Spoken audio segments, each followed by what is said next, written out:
know, I have to wonder how much of a bonus from the bank Tom Nook walked away with during the Great Recession. But that's a discussion for another video. Hey everyone, the Flying Scotsman here, and welcome to this video. Now, we have been unboxing a few modern things recently, and we've only had a couple of videos since this lockdown started on old stuff. So, let's see if we can rectify this. So, what we have here is a great big plastic bag. Now, if I remove this plastic bag from what it is surrounding, then what we find is a, well, no easy way to say it, folks. It's a laptop bag. Okay. So, suppose you'll all be wondering what lies within this bag. Actually, so am I. So, let's get it unboxed already. Alright. So, here it is. We have what looks to be a compact mouse. Although I'm sure it's just the OEM that Compact use. Look at it. It's basically a compact mouse, is it? Let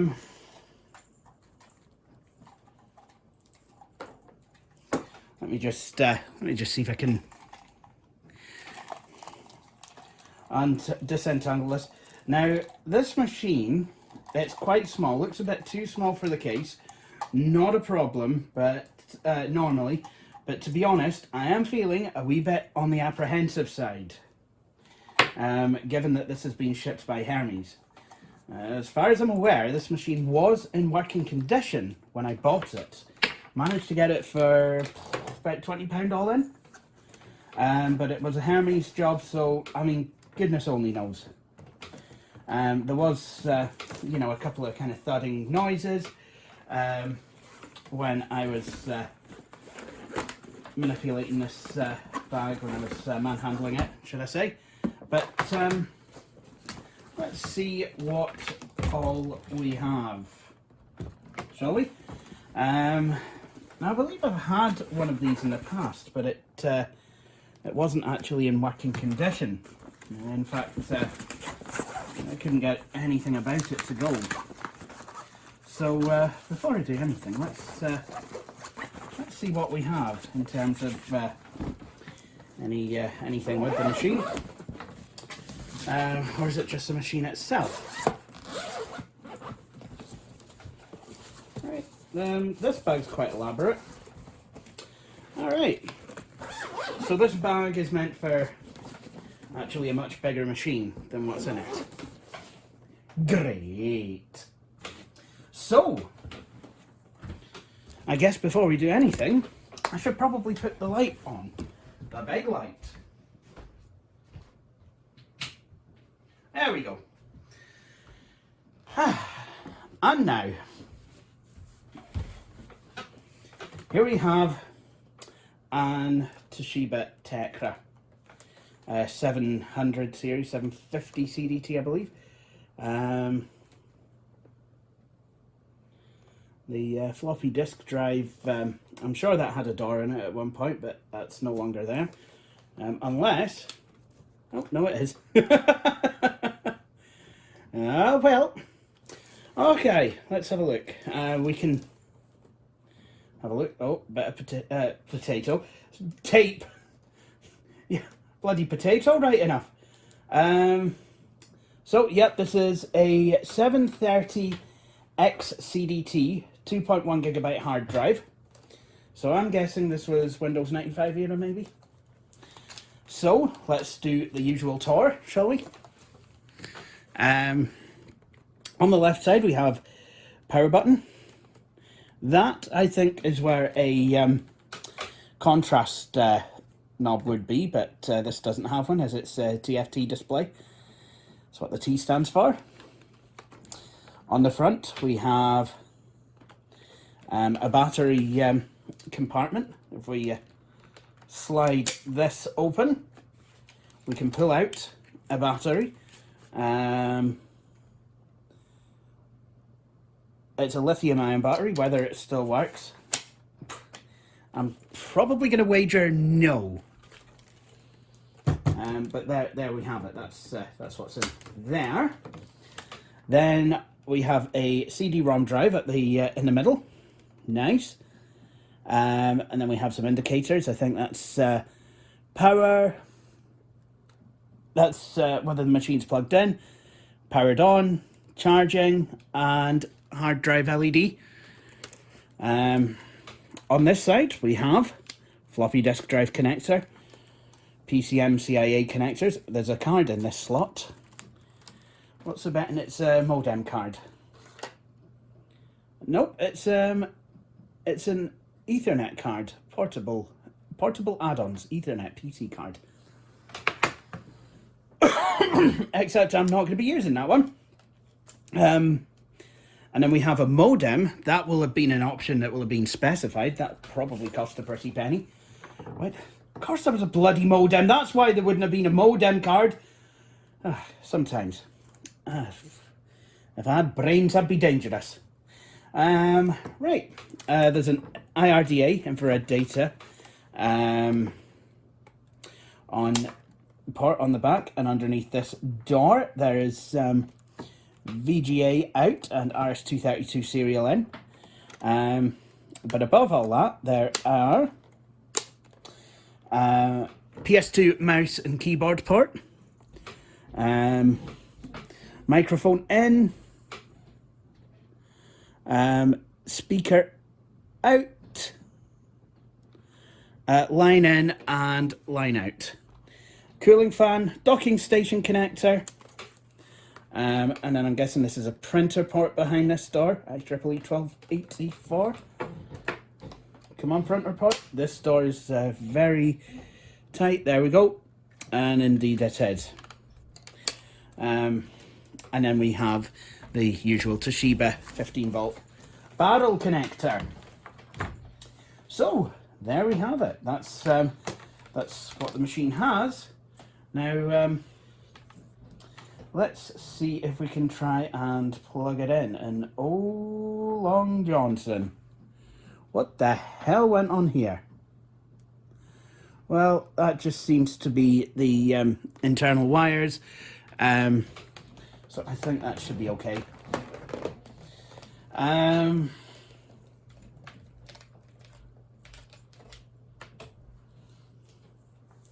Honestly, is he setting a bad example? Oh, Long Johnson, we've been watching too much South Park. Oh, the live long day. Anyway, now, you know, I had about a year and a half under Yamaha Music School. You would have thought that I would have at least once met Don Piano. I'm not even kidding on there, and actually I did have a year at Yamaha, a year and a half.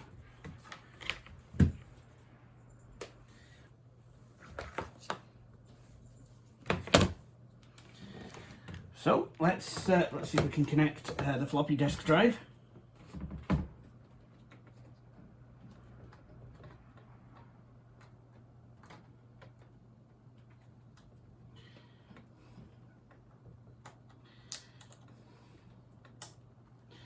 There we go. That's that plugged in. Way to design a laptop, Toshiba. Put the floppy drive in at the right. That's where my mouse goes. So this is a Southpaw's laptop.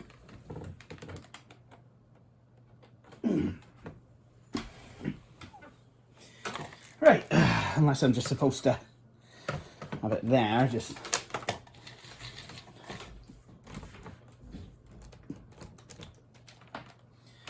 Okay, the screen doesn't look too damaged. So this appears to be a Pentium MMX laptop. Looks a bit like, if you've ever seen the Nostalgia Mods video about a certain machine called the Toshiba Satellite 2505 CDS, which has dual scan dual scan display, super twist, pneumatic, pattern matrix, then you might recognize this shape. Anyway, so we have a power LED on the machine, so let's see if we can actually switch this thing on.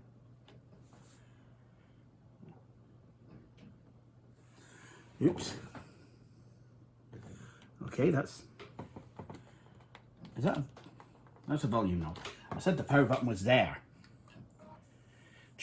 Stop trying to confuse me, Toshiba. Make me look stupid on my own videos.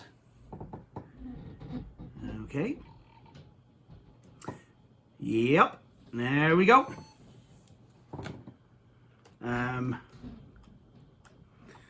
CMOS checksum. Sounds like something you'd say to your kid. Bad CMOS checksum. Bad CMOS checksum. It's very naughty. Go to your room and think about what you did. Okay, let's see. It's got 144 megs of RAM. It has a CPU, 256 colors apparently. Power on display, internal, external. Boot mode stretch. Let's see if we can enable that. I think we use a page. Whoops, no we don't. Space and backspace to change values. There we go. Password not registered. Good. Enhanced ID. Good. Power up mode. Boot.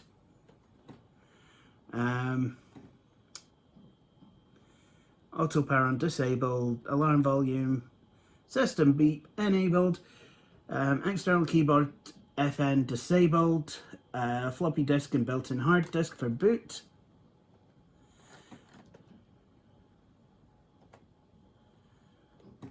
Built-in, yeah. Floppy disk, built-in hard disk. Pointing device auto selected. PC card controller mode, PCIe compatible. That's no, I'm not quite ready yet. Let's see, VGA segment address. Yeah, that's all stuff I really don't need to worry about. Okay, now I'm ready. It's been a while since I've had an old laptop. It has certainly been a while since I've been able to get one this old in my price range, which is usually about £10 to £20 if I'm honest. So now we're just a way to count the memory RAM.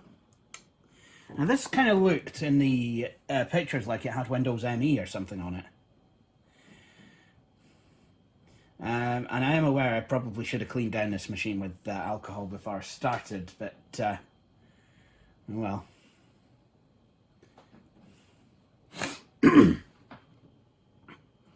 At least all of you guys will have seen the point of contagion. Windows XP Professional setup? What has been going on? Someone's tried to install XP on this thing. That's not what you're supposed to do with this. Right. Okay, so at least I know... Look, at least I know what model machine this kind of is. So I know exactly what has to be done. Oh, and this looks like it's just been upgraded. Oh, mechty me, this install looks like it's been used and abused. Something rotten. And I know that I'm going to have lots of fun deleting it and starting again.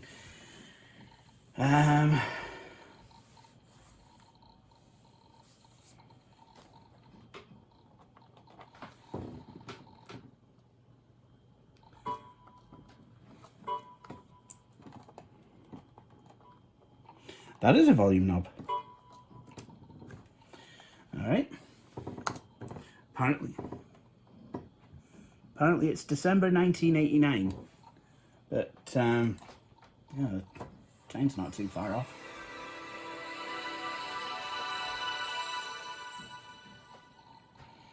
Well, I'll be able to use that,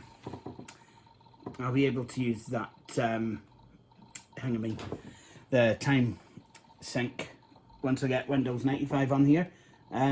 Right, okay, now this looks like it's, I'm not sure which version of Windows 98 this is, but it looks like it's either Windows 98 First Edition, has been upgraded from that, or has been upgraded from Windows 95 with Internet Explorer, because of the layout of the quick launch icons. Yep, this is Windows 98 First Edition. Pentium processor, Intel MMX technology, 144 megabytes of RAM. This looks like it's an XGA display. So at least they have tried to make it.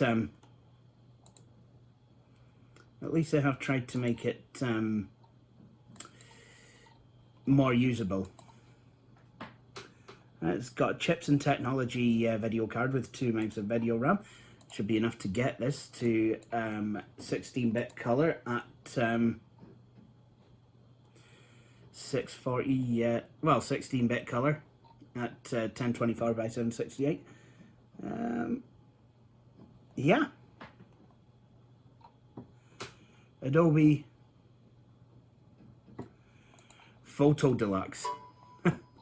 So it looks like someone's tried to delete some programs and potentially failed. Bad news. Both the control and FN keys were no longer working, but I did manage to successfully fix the FN key. However, the control key still a wee bit recalcitrant. And in fact, I have to give it a good old time one of these to get going.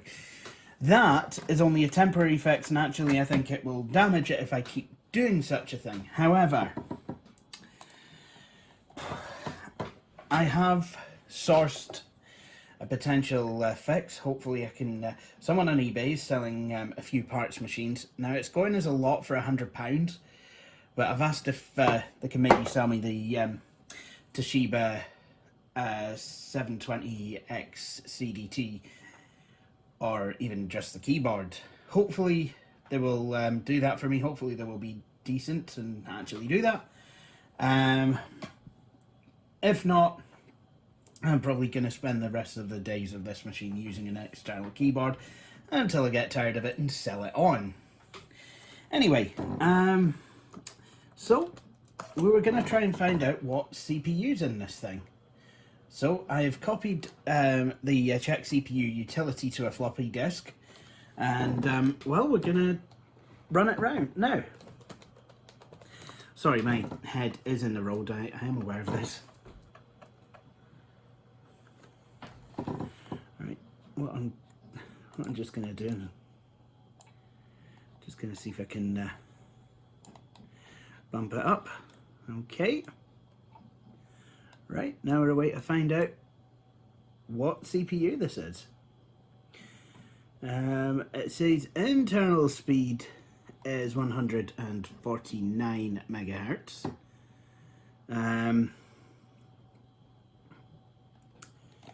Indicates CPU model.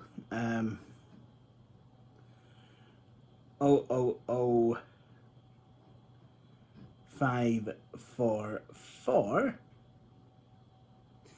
So P5 or P55, A3 step, Pentium MMX 150, 166 or 200, and it says that it runs at 149.9.5 megahertz. So I'm guessing this is a 150. I'll be able to find out more once I get this thing on a network and I get CPU Z installed on here. But that's all I know for just now. So it's 150 megahertz MMX. Funny in that Billy Carr and I were talking about how it should only really be installed Windows 98 on machines with MMX CPUs, and a lot of people seem to agree with him. And I would say the same. But 150 megahertz, come on, you're pushing it a bit, are you know? And I'm trying to get XP on there. That's not going to go. I mean, you'd probably get it to go if you hack it enough and poke it. But would you really be happy with the end result, especially as this has only got a 2 gig drive in there? Anyway, what I am going to do is I'm going to test out the MIDI.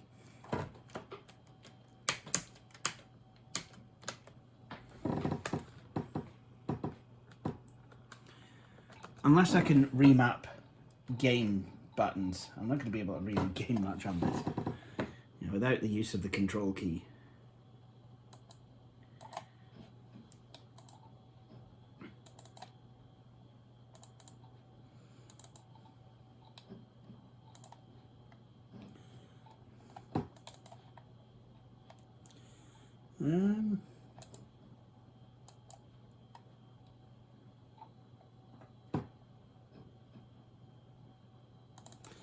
Well, Canyon doesn't seem to be on here, so here's the DirectX tune.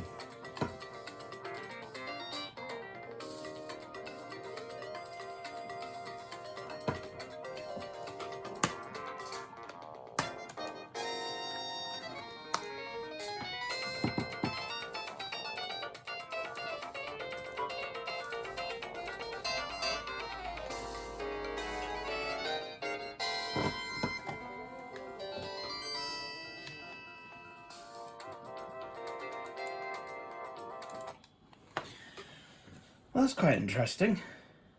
DirectX diagnostic utility music is in there. I think it's DirectX. But I can't get DXDiag on here, so oh well. Well, I think what I'm going to do is I will end this video now. I'm not going to really go into any documents. All I will say is this has Office 2000 on it. And oh, mechty me. That is not fast.